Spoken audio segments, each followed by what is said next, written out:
2 hours later.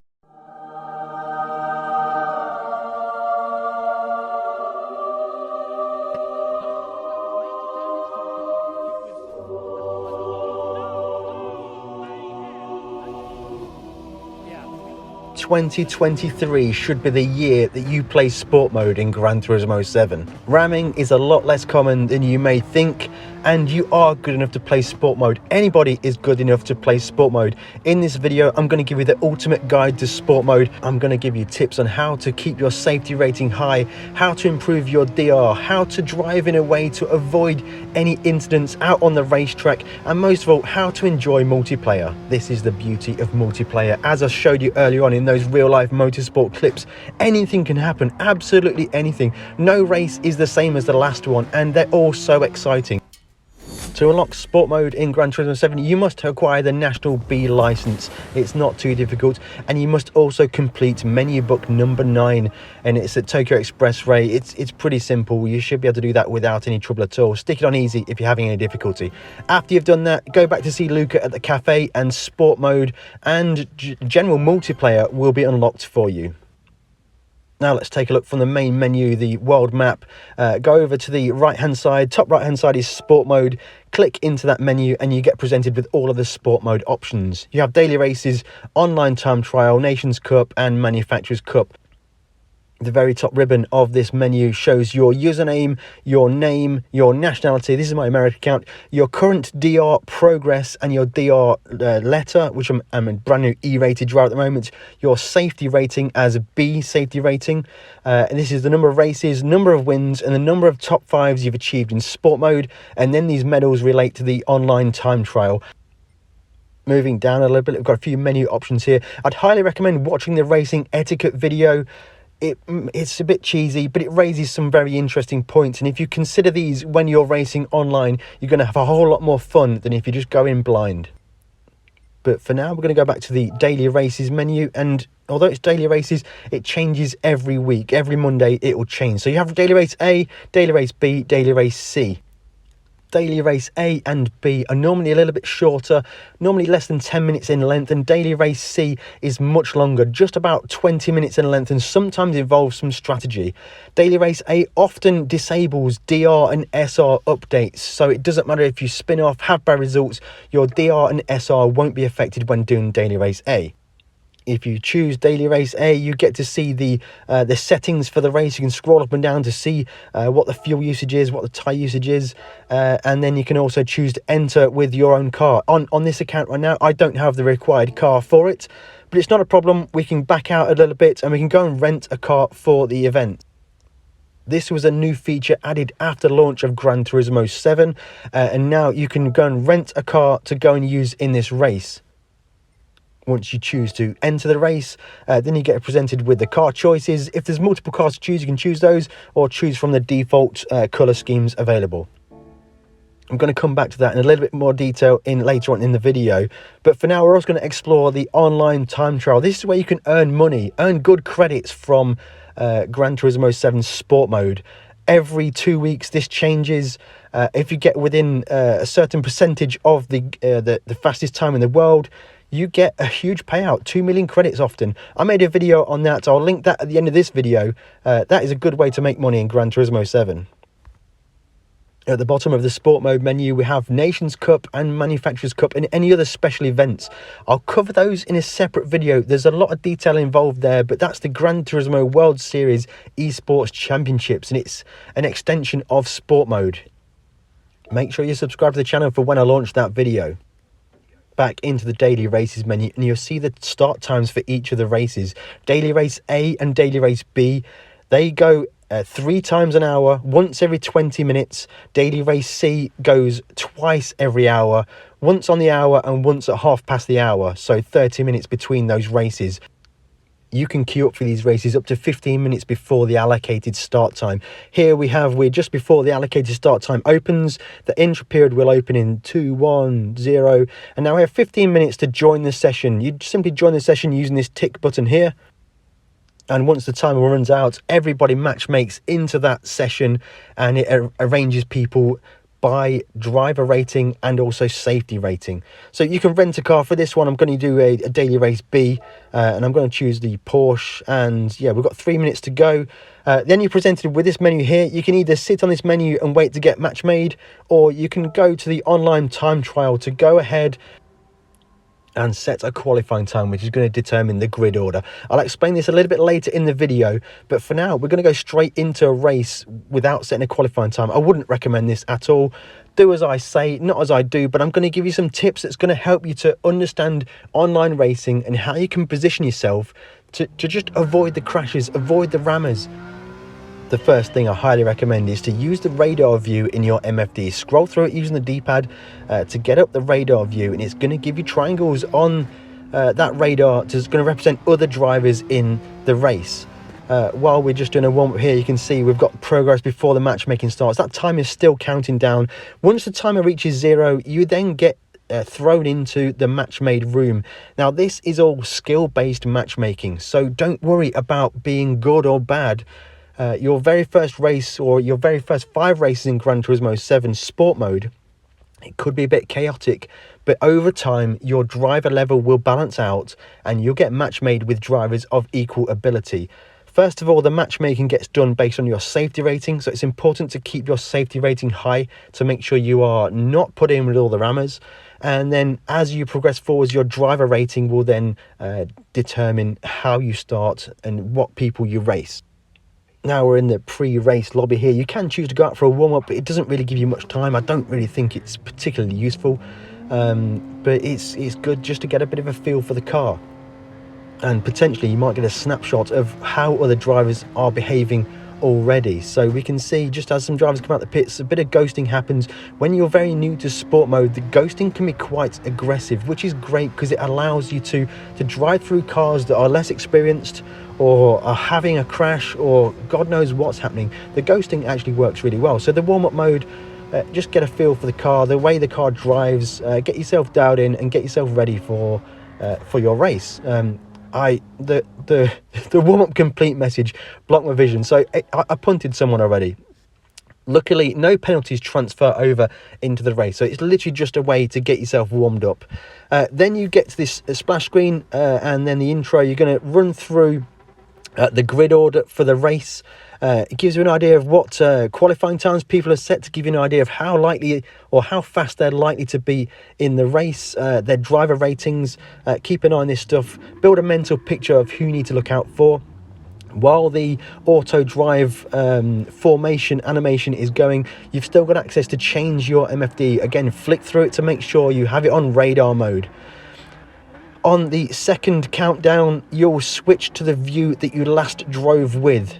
So don't worry right now, it's not going to put you in chase cam. Whichever the last view you drove with, it will switch to that. Don't you worry about it. It's no problem. So here we are, and we're starting quite near the back of the grid in this one. So we might have a corner to navigate. So straight into the view we've just drove with and start immediately. Near the back of the grid, you may often start on a corner. Be very cautious on there. The driver ahead, you see that right there, a little bit caught out on that corner exit with the start, and we've gained a position straight away. One thing to always remember in sport mode, these are all real people. They are all pushing to the limits. They're all driving to their maximum. Mistakes are going to happen. Let's give everybody the benefit of the doubt and just make sure we give them respect and room. There's a bit of an impact happened already there, and we're coming through here. We're going to actually back off the throttle. We're going to get on the brake to just check up to these guys here. There's no reason to go steaming in there. They're going to come together and they're going to have a bit of a contact there. To me, there was no malice intended there. That's two drivers trying their best to drive and race. This instant here, you want to watch that back. I put a bit too much trust into the driver to me inside. I got away with that one. I swept across from the outside. Slightly dangerous on my part. If I'd have got punted, that might have been on me. But for here, we're going to look onto the inside. We're going to brake safely, and we're just going to sneak through to the inside there. A bit kicking off ahead now. Whenever the yellow flags pop out, we make sure we look ahead and see if we can avoid. Looking at the radar now, I'm going to back off a little bit to make sure we follow this driver through this S's. There's no point trying to get alongside through parts of the track which aren't really going to work out for us. On the brakes now, sweeping through these corners here, looking for drivers about to make an error. And it's actually me that makes an error there. I run a little bit too wide. My recommendation before going into an online race is to do a good few laps in time trial mode to get yourself a qualifying time and just get yourself familiarised with the track, the braking points. The important thing to remember in sport mode is that you're actually racing against yourself.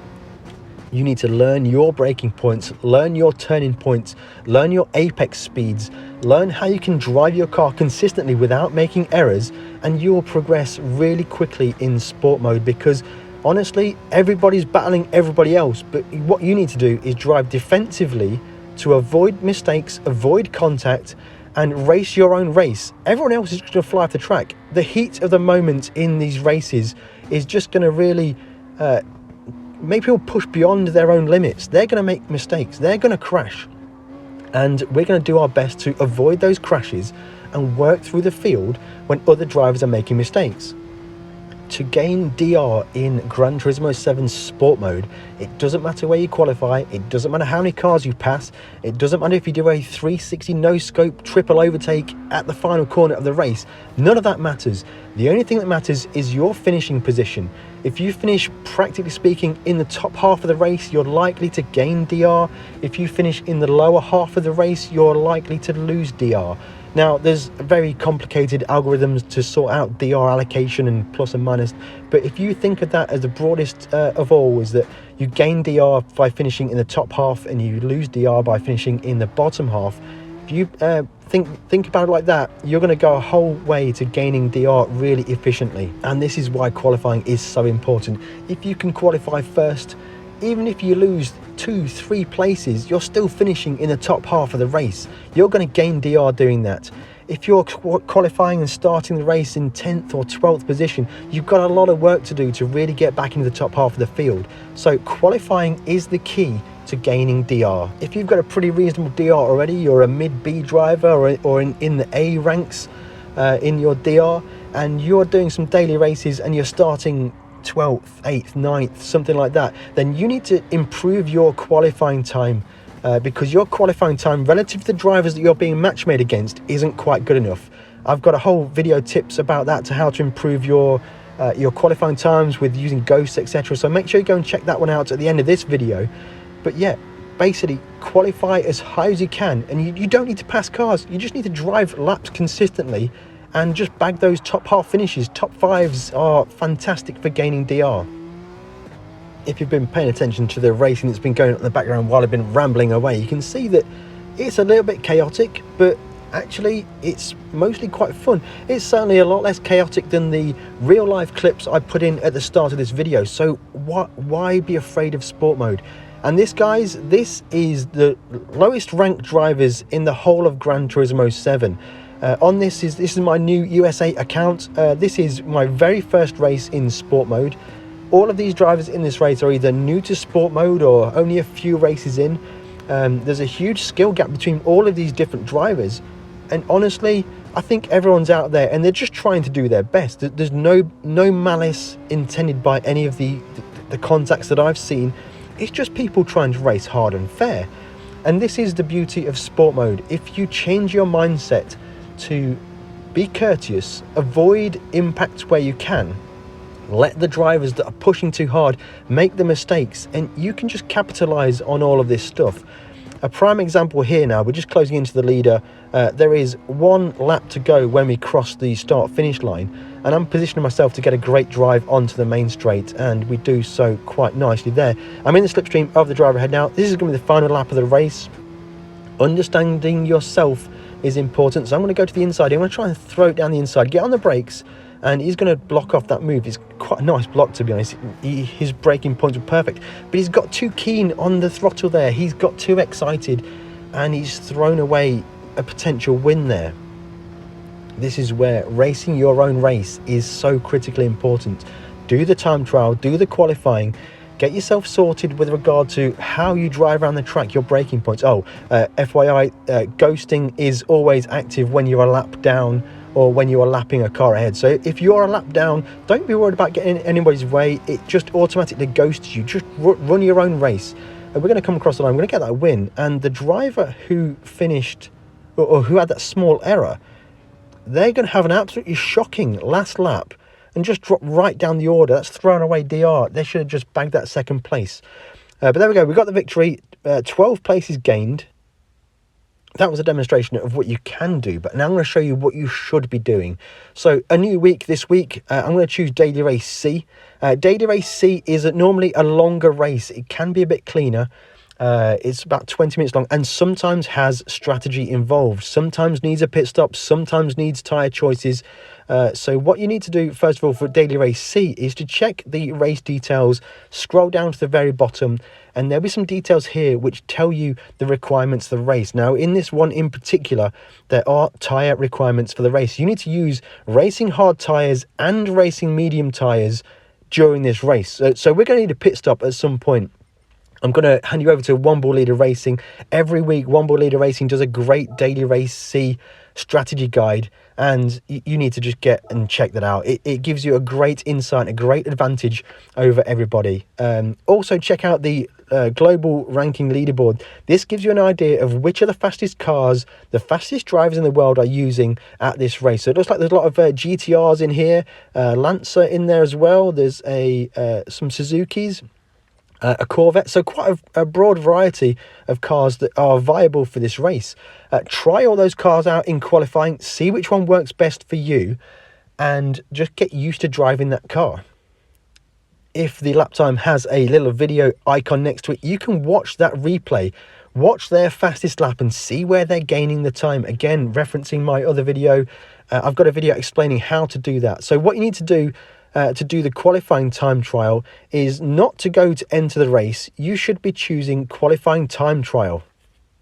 You don't have the time pressure of trying to set a lap time while you're queuing up for a session. If you choose qualifying time trial, you could spend 3, 8, 7, 12 hours just running laps and trying to get your best qualifying time possible. That qualifying time stays set for the whole of the week, and every single time you enter a race, you will enter your race with that qualifying time, and that's going to line you up on the grid relative to your other drivers in that lobby with that qualifying time you've set. It's also worth noting that in events that do have tyre choices available, make sure you're using the fastest tyre available in the qualifying session. I've done that many times before where I've gone out to try and run some laps. I've been slow without really knowing what's going on, and I've been on the hard tyres when I should have been on the medium tyres. Make sure you don't forget that.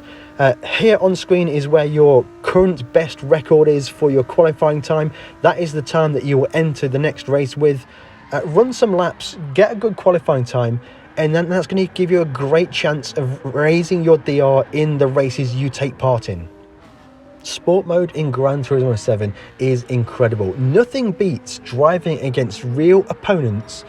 They're going through their battles, they're trying to find their racing lines, they're battling with other drivers. It's 1v1, it's 1v12, it's fantastic stuff. You can never really predict what's going to happen in multiplayer races. You may not like it with BOP.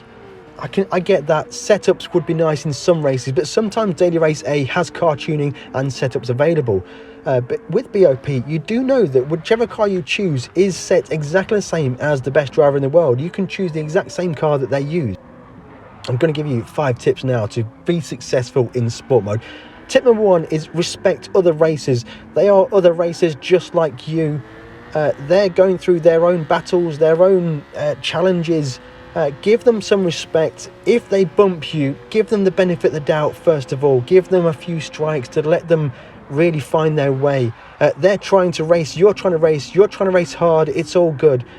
2, spend time qualifying. This is the single best way to get ahead of the field and be racing against other fast drivers within the lobbies you get match made with. If you start at the back like what I did, who knows what kind of speed those guys have. You may find a really slow driver ahead of you that you just cannot get past very easily. Starting near the front of the field is a whole lot easier. Maybe you'll get crashed out in turn 1 in one race. That may happen. It happens in real life. Just go again. Qualifying is important. It's the best way to gain DR. Number 3, race yourself. The race you're racing is mainly with yourself. There are 15, 12, God knows how many other cars on the track, and they will be racing each other. If you focus on yourself, run the pace that you know you can run, don't push too hard, Look ahead for any potential danger that may occur. Keep yourself safe and you will be much more successful in sport mode than if you're trying to go toe to toe with somebody and bumping and barging. Race yourself. Don't worry about losing one position.